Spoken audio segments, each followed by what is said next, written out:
Yo, guys, what is going on, guys? Welcome back to the podcast. We have a very special guest today, guys. 713 Hendo, and he is one of our clients. He's one of our, long-term clients, most valuable player in the game. You know what I'm saying?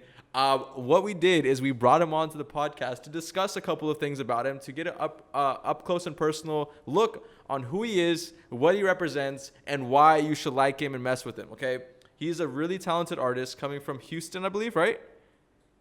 Yeah. So he's coming from Houston, making moves, making waves, and we're going to break down the marketing aspect as well as the upbringing aspect of how to go ahead and establish yourself as a successful artist. So, my friend, how are you doing? Yeah. Yeah. So 713, is that the area code for Houston? My opinion or my observation? Oh man, you've been there for a while then, huh? Yeah. Yeah, for sure. So, okay, so man, everyone that's on our podcast is more looking for the marketing side of things. But before we jump into that stuff, I want to know what's the first thing that got you into music. We want to know, as artists, everyone has a different story. Everyone has a different way they got introduced to the music game. Just explain a little bit about, where you started. Where did this journey start? Man, so my father is actually a spoken word poet. So I guess it's kind of a genetic thing. I didn't really find that out until after I was already doing my thing. You know what I mean? So I started doing music in about the 10th grade in high school. I was doing that and I was playing football. And then it was always like, which one should I do?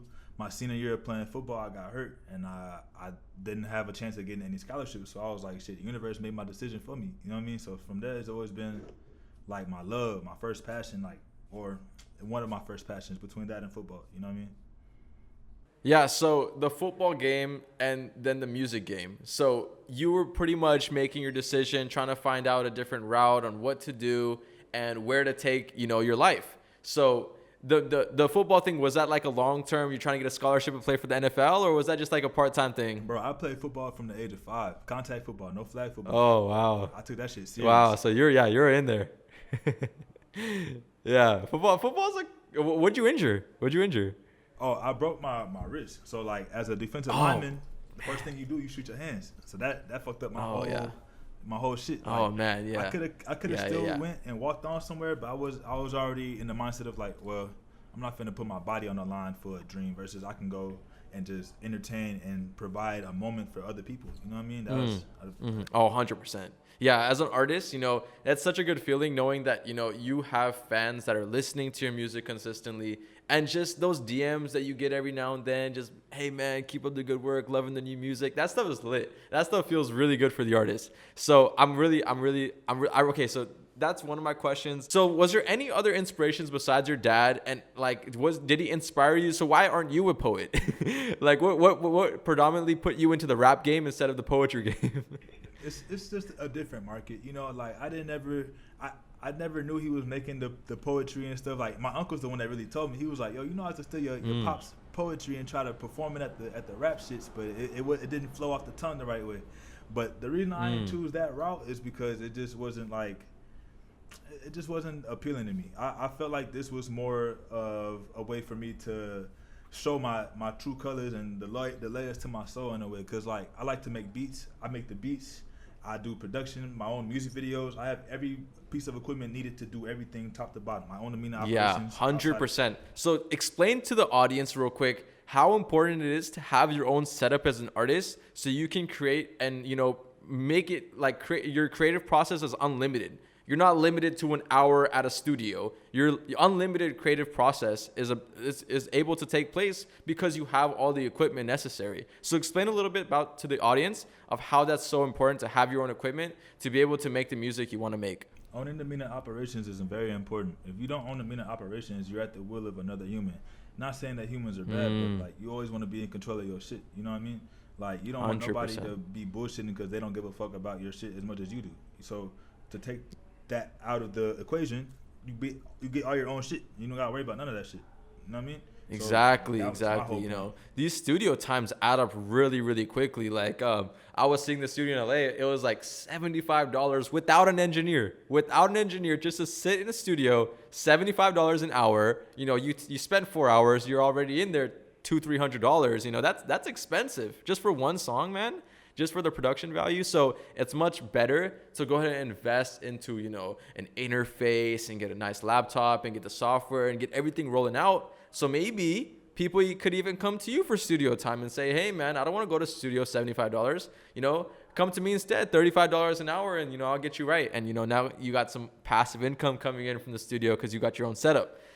So speaking of studios, you know, you're able to, you know, express yourself creativity. So explain a little bit how your creative process is when you typically make music. Like, explain how you find your beats. What do you do? What kind of beats are you really into? And what's your creative process looking like behind the scenes? Yeah, so I was blessed enough to be able to go to an actual like music school. So a lot of my friends actually are producers and musicians, other artists. I have so many people at my fingertips to where I could just collab with them at will.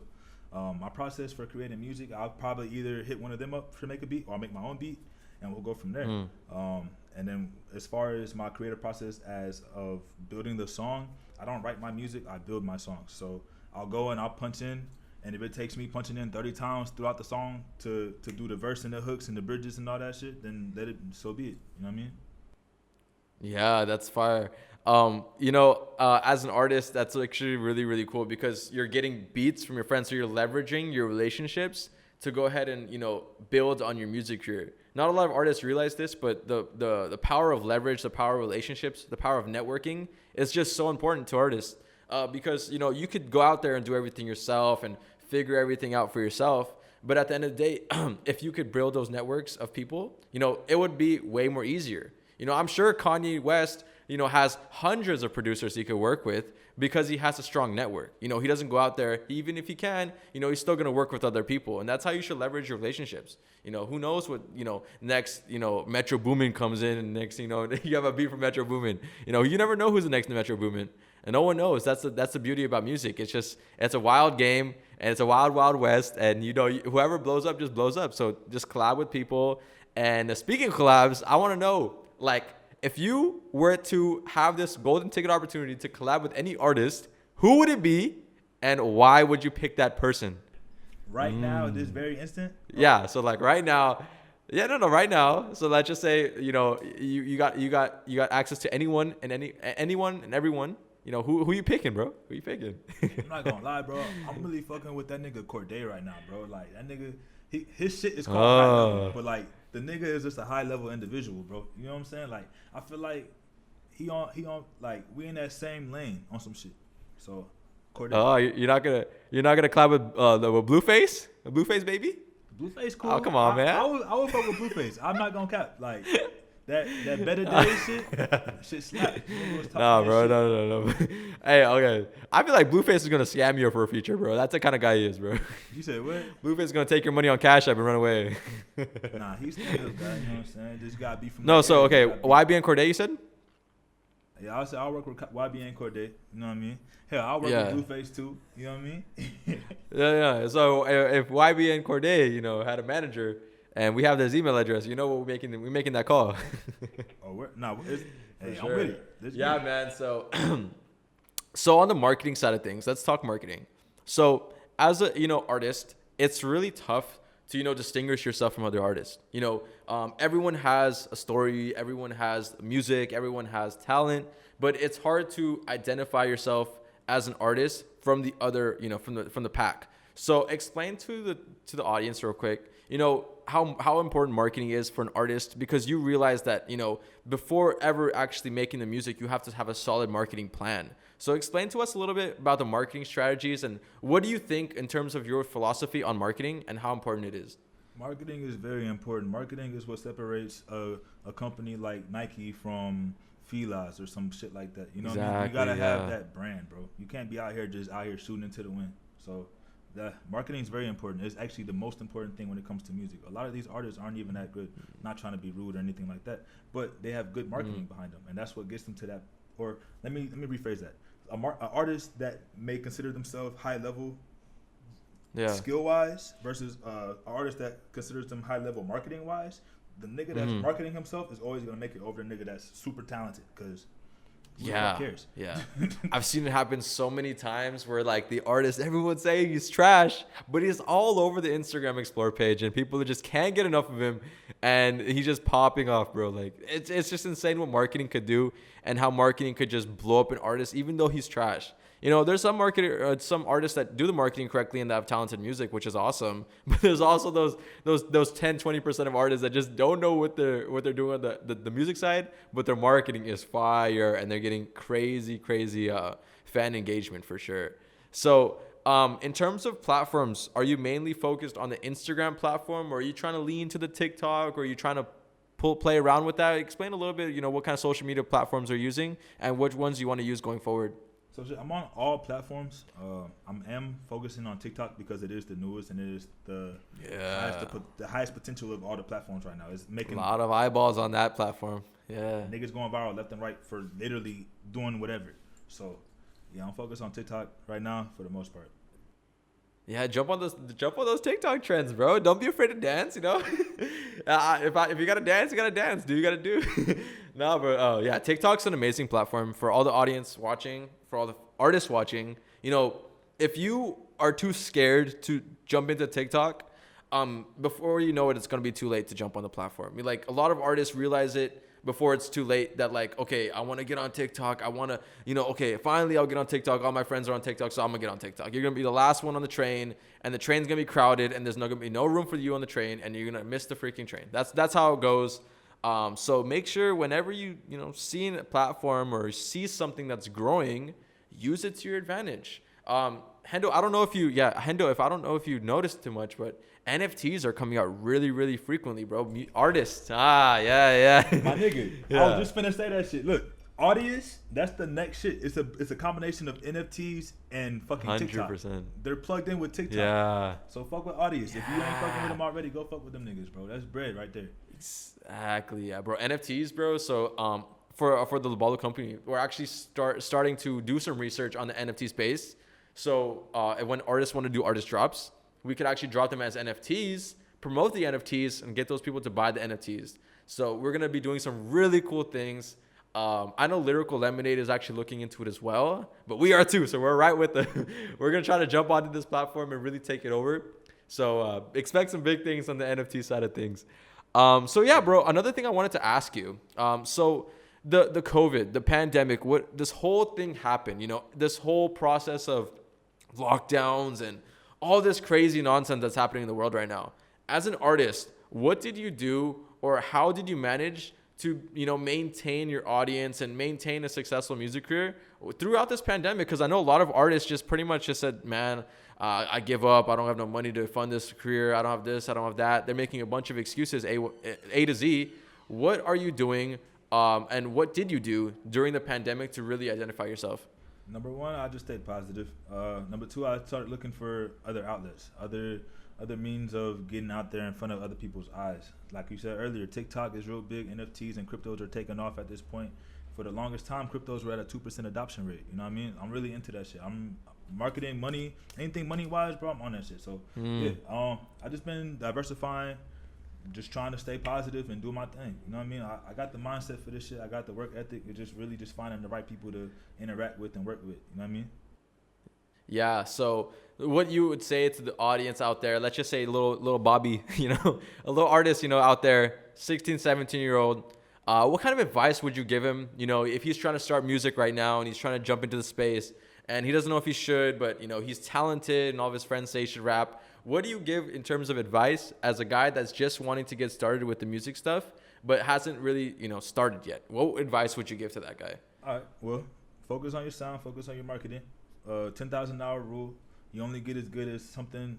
You only get good at something if you spend time on it. Yeah. You know what I mean? The 10,000 hour rule, yeah. Yeah. I love that thing. So you gotta really apply yourself to this. You can't just shoot into the wind and cross your fingers, hope for the best. This is not the type of industry that you're in right now. You gotta really go out and hustlers get fed. That's it. Exactly, bro. So little Bobby out there, if you're watching this, you heard it from the Hendo man himself.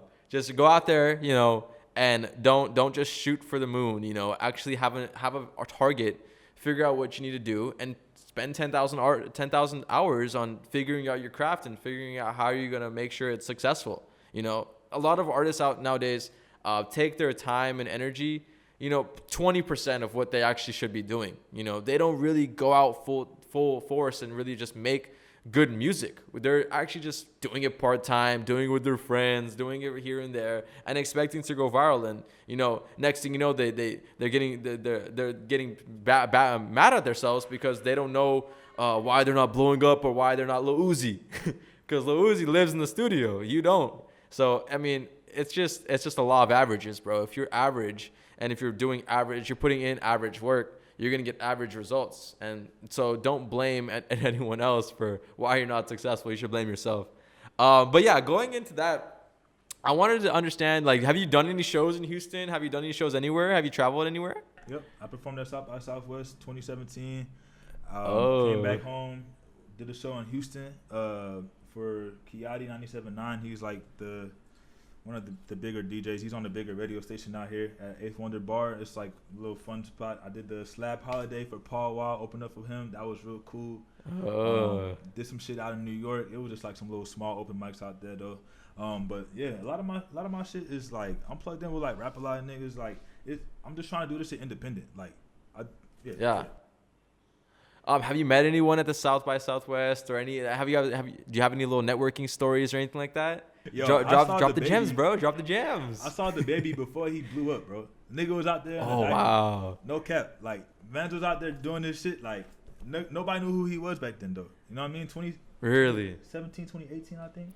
Nobody knew who he was. You know what I mean? So, I actually saw him and was like, what the fuck? And then to see him blow up, it was mind-boggling, bro. Yeah. It was like a first-person encounter. Like, you really saw him I saw that take shit, off. bro. Yeah. Yeah, I was actually at a Lil Pump concert like 2016, bro, before he ever had any fans in like in a ghost town, bro. I don't know what I was doing there. But literally, bro, he had like 50 people perform in front of him. Like, literally so small. And it was just insane to see from him at that level to where he's at now. It's like 20 million of followers on Instagram. It's just insane. So yeah, bro, it's so cool to see these artists like just grow in front of you. Like, it's just insane because you actually have those really cool encounters with these artists before they ever took off. So like in terms of like performing, is that something that an artist should take pretty seriously? Performing, is that some way to grow an audience, or is that something that you should? Yeah, it's not really that important in 2021. No, it's very important. Know why? Because one, if you decide to sign to one of these industry, or not one of these industry, you decide to sign to one of these labels. That's where your bread coming from. If you're not out here doing shows and you depending on whoever the fuck to pay you out they bag that you paying back to them, you're not finna eat. So yes, marketing, as far as fan engagement, as far as you just getting paid in general, that shit is very important, especially if you sign. 100%. Yeah, if you're a signed artist, that's a really big big money bag right there for you. Because a lot of artists, they actually have their music tied and locked up with the record label, so they actually own the music. They gave you the loan, they gave you the $100K. They said, here's some pocket change. Let me take your masters. And I need my shit back. Exactly. So they're gonna lock you in. They're gonna take that money for 5-10 years. You took 100. But now they took 1 million. So they're pretty much robbing and stealing the artists nowadays, bro. That's what I've been hearing. It's been so sad. I be seeing all the tweets from all the big artists. They're like, hey, man, get me out of my label contract. Get me out of my label contract. Lil Uzi went through that phase where they weren't even letting him allow to release music, bro. It was insane. And it comes, bro. It just comes from...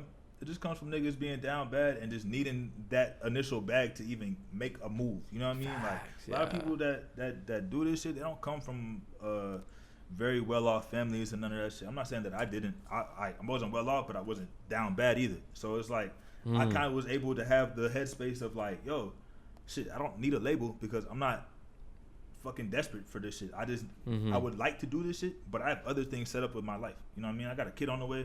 I got 2 businesses set up. Let's go. Nice. Heck yeah, bro. Yeah. So the business aspect, like I love how you brought in the business aspect. So as an artist, you know, should you just only focus on music, or you should actually become a Jay-Z and, you know, have some businesses running behind the scenes? You know, that's really important. A lot of artists should do that. So that's up to you. Do you want to be a Jay-Z type nigga, or do you want to be one of these artists complaining about your label? Exactly. Oh my God, bro. 713 Hendo, bro. Dropping the jams on you guys, bro. So yeah, in terms of business, bro, like just to jump into that a little bit, bro. So a lot of artists, like they really just rely on their music to really take them to where they need to go. But not knowing that if you know, were to leverage, like I was telling you, the studio idea, like just open up a little studio, put it on Google and get some ratings on it. Next thing you know, people are, you know, inquiring about your studio. Boom. You know, you got some artists coming in for studio time. You know, you already know how to mix and master your music. You can just offer that service to other people that need that service. So something like that would be a perfect business opportunity for artists, you know. Other than that, man, you could be a middleman in terms of like connecting an artist with whoever, you know. Let's just say, you know, a producer, you know, you could say, hey man, I know this awesome producer, he will make you any type of beat. You know, you connect the artist, you get a cut of that, you know, that profit, whatever it comes out to. These kind of little opportunities are always going to be out there. It's just the artists need to realize that there's more opportunities than just getting money from DistroKid or United Masters. There's a lot of opportunities out there. So, you know, you should try to utilize all opportunities to make as much as money as you can, to then go ahead and, you know, be okay and sustain your music career without actually giving up or quitting because you need to go get a 9-to-5 or something like that. Most definitely. That's a fact. So I wanted to talk about one thing real quick. This is actually a really interesting topic. So if you weren't making music right now, let's just say, you know, Spotify freaking went bankrupt and they're not letting you drop music anymore. I don't know, for whatever reason. Let's just say music didn't exist anymore in a parallel universe. What would you be doing? What would you be doing right now if music wasn't a thing? Shit. I probably just be focusing more on my businesses that I got right now. I got a little enterprise that I started with my mother a couple of years back, and we just been growing that for the last 3 or 4 years. But I would focus on that and just grow that and pass it on to my son. Yeah. Oh, okay. That's good, bro. This guy's big. This guy's a businessman, bro. Business mindset. Let's go. Business mindset. Yeah, man. If I was, you know, if music didn't exist anymore, bro, I'd probably, you know, just become a stuntman driver or, you know, some actor or something like that, bro. Come on, man. You know, I'm a pretty good podcast host. You know, I could do some acting. You hit me with some dope shit. I wasn't thinking you was gonna say some shit like that. Okay, hold on. If I couldn't be no rapper, fam, I would want to be like fucking like a comedian. Like, oh yeah, bro. My pops is funny as fuck. You know what I mean? I'll write doing shows. Yeah. Comedians funny, bro. I love comedians, bro. Comedians are lit. Real quick, No Drama, your top song right now. Explain to me, what is the process of that song? How did that song come about? And just drop me a little bit of understanding and knowledge about what that song actually represents. The whole point of me writing that song was like to one of my exes, and it was just like a bunch of drama and shit. I wasn't trying to deal with that shit. So basically, that's why you get the song, No Drama. So the process of that song, like a whole bunch of shit happened. And I was just like, yo, I'm not dealing with this shit. And that's what it came to be. And that's why I feel like a lot of people fuck with it, because it's such a common theme in people's lives. Like, you go through a breakup, and it's what's the main reason of most breakups? Either, I mean, shit, if you're married, it's money. But 2, it's drama. Mm-hmm. No nigga want to deal with drama every day. Every time you get off of work, you come home, motherfuckers just yelling and shit. Nah, hell no. Fuck all that shit. So, no drama. Facts, bro. Would you date an OnlyFans girl or no? What's that, fam? Would you date an OnlyFans girl or no? Older... Wait. Oh, OnlyFans. Oh, OnlyFans girl? I don't know. Oh, man. I don't know. I knock it down a couple times. I don't know about locking it up, though. Oh, man. It's not going crazy. I'm gonna keep it a stack. Nah, bro. I mean, okay, look. No disrespect to OnlyFans girls, bro. Do your thing. But, like, when you're with the bros and you guys are talking about your girls, bro, all of the bros are going to freaking roast you because you got the OnlyFans girl, bro. And that's just it's just a label, bro. You can't do anything about it, bro. It's just it's a bad taste, bro. But speaking of drama and relationships, let's go back in time, okay? So let's just say you were able to talk to yourself maybe 5-10 years ago. What kind of advice would you give yourself, you know, to the younger version of you that, you know, would really mean something? So what advice would you give to your younger self? Stop trying so hard to be a real nigga. So a lot of these motherfuckers that get in these little cliques and shit, they get so caught up in trying to be real for their homies, hold down their homies, and they end up in these fucked up ass positions. You know what I mean? So you focus on yourself at an earlier age. It's okay to be selfish. You fucking 16, 17 years old. Focus on you. Get your shit together. Don't worry about these other niggas. Worry about you. That's so good, bro. Yeah, I realize a lot of people are just trying to satisfy everyone else without actually going out of their way to, take care of themselves. And, it's a good thing to make sure everyone is right, but you got to make sure yourself is right. When a plane goes down and starts crashing, the first thing they say is to put your first mask on, right? They tell you to put your first mask on, then go ahead and help others. So in reality, in the macro, you can't help anyone else unless you help yourself and build yourself up first, right? That's why Jay-Z and all these people are so big. Now they could go out and start donating to charities. They can't donate to charities when they're up and coming and young. You can't take care of everyone yet. So that's really important. That's really good advice. And other people out there, bro, take this advice, bro. These are golden nuggets that people should use. So anyways, Hendo, we're pretty much coming to the close.